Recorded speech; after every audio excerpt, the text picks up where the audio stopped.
ഇതിനിടയിലാണ് മുഖ്യമന്ത്രി പിണറായി വിജയൻ ഒരു ദേശീയ മാധ്യമത്തിന് ദ ഹിന്ദുവിന് നൽകിയ അഭിമുഖം പുതിയ രാഷ്ട്രീയ പോരാട്ടത്തിന് വഴി തുറന്നിരിക്കുന്നത്.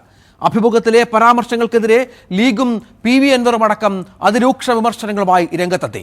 അതേസമയം മുഖ്യമന്ത്രിയുടെ പരാമർശങ്ങൾക്ക് പിന്നിൽ CPM-ന്റെ നയം മാറ്റമാണ് എന്ന വിലയിരുത്തലുമുണ്ട്. ആ വാർത്തയിലേക്ക്.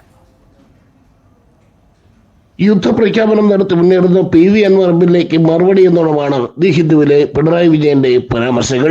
സ്വർണ്ണക്കടത്ത് കേസുകളിൽ സർക്കാർ സ്വീകരിച്ച നടപടികൾ മുഖ്യമന്ത്രി എണ്ണമിട്ട് വിശദീകരിക്കുന്നു. ഇതിനിടയിലാണ് കഴിഞ്ഞ കാലങ്ങളിൽ മലപ്പുറത്ത് നിന്ന് പിടിച്ചെടുത്ത കള്ളക്കടത്ത് സ്വർണവും പണവും ദേശവിരുദ്ധ പ്രവർത്തനങ്ങൾക്ക് വേണ്ടി ഉപയോഗിച്ചു എന്ന പരാമർശം മുഖ്യമന്ത്രി നടത്തിയത്. ഇതിനെതിരെ വലിയ വിമർശനമാണ് ഉയരുന്നത്. മുസ്ലിം ലീഗ് രൂക്ഷമായ ഭാഷയിൽ മുഖ്യമന്ത്രിയെ വിമർശിച്ചു. എന്തെങ്കിലും ഒരു തെളിവ് അദ്ദേഹത്തിന് മുന്നിൽ വെക്കാനുണ്ടോ?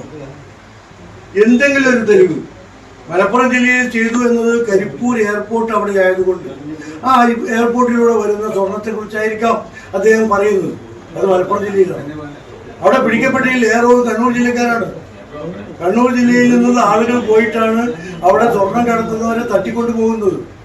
ഇന്നലെ വൈകിട്ട് കോഴിക്കോട് മുതലക്കുളത്ത് നടന്ന പൊതുയോഗത്തിൽ PV അൻവർ എംഎൽഎയും മുഖ്യമന്ത്രിയെ കടന്നാക്രമിച്ചു. വ്യക്തമായ രാഷ്ട്രീയ ലക്ഷ്യത്തോടെയാണ് പിണറായി വിജയൻ മലപ്പുറം വിമർശനം നടത്തിയതെന്നാണ് അൻവറിന്റെ പക്ഷം. ഇന്നെന്താണ് ബഹുമാനപ്പെട്ട മുഖ്യമന്ത്രി പറഞ്ഞത്? എന്റെ കയ്യിലുള്ളത് ഹിന്ദു ന്യൂസ് പേപ്പറാണ്, നിങ്ങളെല്ലാവരും കണ്ടിട്ടുണ്ടാവും. ഇതാണ് എന്താണ് headline: CPIM has always stridently opposed RSS and Hindutva forces in Kerala. അദ്ദേഹം പറയാണ് CPM ആണ് ഈ ഹിന്ദുത്വ ഫോഴ്സസിനെ ഇവിടെ ഏറ്റവും കൂടുതൽ ശക്തമായി നേരിട്ടിട്ടുള്ളത്. ഞാനത് പറയാനല്ല, അതിലൊരു വാസ്തവമുണ്ട്, അത് തർക്കമില്ല. പക്ഷെ ഇപ്പോഴത്തെ സ്ഥിതി എന്ത്? അവിടെയാണ് പ്രശ്നം.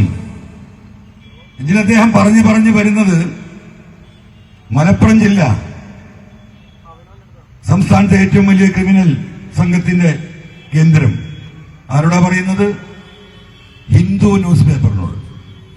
ലീഗിനും അൻവറിനും പിന്നാലെ മറ്റു നിരവധി സംഘടനകളും മുഖ്യമന്ത്രിയുടെ മലപ്പുറം പരാമർശത്തിനെതിരെ രംഗത്ത് വരും എന്നാണ് പ്രതീക്ഷിക്കുന്നത്. അതേസമയം മുഖ്യമന്ത്രി വ്യക്തമായ രാഷ്ട്രീയ ലക്ഷ്യത്തോടെയാണ് മലപ്പുറം വിമർശനം നടത്തിയത് എന്ന് വിശ്വസിക്കുന്നവരുമുണ്ട്.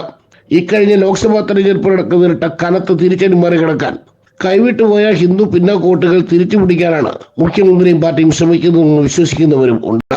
ഏതായാലും എന്താണ് ഉദ്ദേശിച്ചതെന്ന് മുഖ്യമന്ത്രിയും CPM-ഉം വിശദീകരിക്കട്ടെ എന്നാണ് ഇവരും പറയുന്നത്.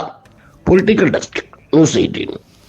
ഏതായാലും പുതിയ രാഷ്ട്രീയ നീക്കത്തിന് CPM ശ്രമിക്കുന്നുവെന്നാണ് നമുക്കറിയാം. കഴിഞ്ഞ ലോക്സഭാ തെരഞ്ഞെടുപ്പിന് മുൻപ് ലീഗിനെ കൂടെ കൂട്ടാൻ വലിയ ശ്രമം CPM-ന്റെ ഭാഗത്തുണ്ടായിരുന്നു. പക്ഷെ അത് പരാജയപ്പെട്ടപ്പോൾ സമസ്തയിലെ ഒരു വിഭാഗം CPM-ന് അനുകൂലമായ നിലപാട് സ്വീകരിച്ചു എന്ന പ്രതീതിയുണ്ടായി.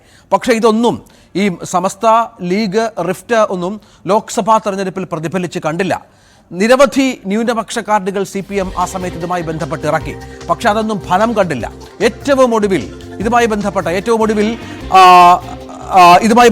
വരുന്ന ഈ പറഞ്ഞതുപോലെ മുഖ്യമന്ത്രിയുടെ മലപ്പുറം പരാമർശമാണ് പ്രധാനമാകുന്നത്. അതും ഇത്തരത്തിൽ വലിയ വിവാദമാകുന്ന പശ്ചാത്തലമുണ്ട്. CV അനുമോദ്, മുസ്ലിം സംഘടനകൾ ഒട്ടാകെ ഇപ്പോൾ വെൽഫെയർ പാർട്ടി ആയാലും ജമാഅത്തെ ഇസ്ലാമി ആയാലും മുസ്ലിം ലീഗ് ആയാലും അങ്ങനെ മുസ്ലിം സംഘടനകൾ സമുദായമായി അടുത്ത് നിൽക്കുന്ന ആൾക്കാർക്കൊക്കെ വല്ലാതെ കൊണ്ടിട്ടുണ്ട് മുഖ്യമന്ത്രിയുടെ ഈ പരാമർശം. അതിൽ അനുമോദിലേക്ക് വരാം. ഇപ്പോൾ നമുക്ക് ആ വിഷയത്തിലേക്ക് തന്നെ വരണം. PV അൻവർ മാധ്യമങ്ങളെ കാണാനായി ഒരുങ്ങുകയാണ്. നമുക്കറിയാം PV അൻവറിനെയും ഇപ്പോൾ CPM നേരിടുന്നത് ഈ മതമൗലിക കാർഡ് ഇറക്കിയാണ്. PV അൻവറിന്റെ വാർത്താ സമ്മേളനം അല്പസമയത്തിനകത്ത് ആരംഭിക്കുമെന്ന് പ്രതീക്ഷിക്കാം. അദ്ദേഹത്തിന് ഇന്ന് ഇതുമായി ബന്ധപ്പെട്ട് ചില കാര്യങ്ങൾ പറയാനുണ്ടാകും. ഏതായാലും മുതിർന്ന നേതാവ് പാലടി മുഹമ്മദ് കുട്ടിയെ രംഗത്തിറക്കിയാണ് CPM.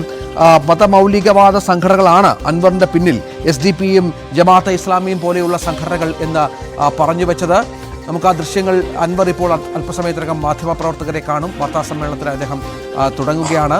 നേരത്തെ അദ്ദേഹം പറഞ്ഞു വെച്ചത് 2 പൊതുസമ്മേളനങ്ങൾ അദ്ദേഹം നടത്താനിരുന്നത് മാറ്റിവെച്ചിരിക്കുന്നു എന്നുള്ളതാണ്. അതിനുശേഷം ഇപ്പോൾ മാധ്യമങ്ങളെ കാണും എന്ന് പറഞ്ഞിരുന്നു. അല്പസമയത്തിനകം മാധ്യമങ്ങളുമായി അദ്ദേഹം സംസാരിക്കും.